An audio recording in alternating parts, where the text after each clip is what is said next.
રમતગમત યુવા અને સાંસ્કૃતિક વિભાગ દ્વારા નેશનલ સ્પોર્ટ્સ ડે કાર્યક્રમની ઉજવણી કરવામાં આવી હતી, જે અંતર્ગત વિવિધ પ્રવૃત્તિઓનું આયોજન કરવામાં આવ્યું છે. જે અન્વયે આજે કચ્છના જિલ્લા કક્ષાના નેશનલ સ્પોર્ટ્સ ડેની ઉજવણી આરડી વરસાણી હાઈસ્કૂલ ભુજ ખાતે કરવામાં આવી હતી. કચ્છના સાંસદ વિનોદ ચાવડાના અધ્યક્ષસ્થાને કાર્યક્રમ યોજાયો હતો.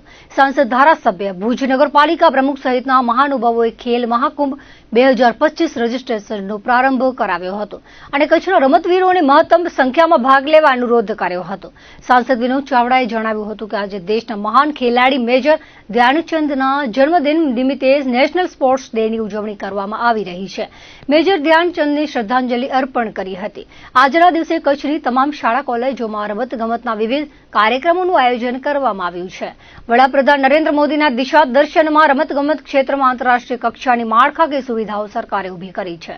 સાંસદે વિદ્યાર્થીઓને રમતગમત ક્ષેત્રે આગળ આવીને દેશનું નામ રોશન કરવા અપીલ કરી હતી. ગ્રામીણથી લઈને શહેર સુધીના તમામ બાળકોને રમતગમતમાં રૂચિ દાખવવા જણાવ્યું હતું. આ ઉપરાંત સાંસદ વિનોદ ચાવડાએ વડાપ્રધાનની પ્રેરણાથી અને ભારતના ગ્રામીણ વિસ્તારોમાંથી ખેલ પ્રતિભાઓને ઉજાગર કરવા માટે સાંસદ ખેલ મહોત્સવના રજીસ્ટ્રેશનનો પ્રારંભ કરાવ્યો હતો. ભુજના ધારાસભ્ય કેશુભાઈ પટેલે જણાવ્યું હતું કે રમતગમત ક્ષેત્રમાં સરકાર દ્વારા ખેલાડીઓને પ્રોત્સાહિત કરવામાં આવી રહ્યા છે.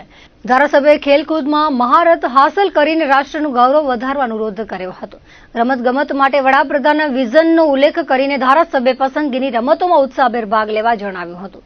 કચ્છ કલેક્ટર આનંદ પટેલે નેશનલ સ્પોર્ટ્સ ડેની શુભેચ્છાઓ પાઠવી હતી અને મેજર ધ્યાનચંદના રમતગમત ક્ષેત્રના પ્રસંગોને વિદ્યાર્થીઓ સમક્ષ વાગોળ્યા હતા.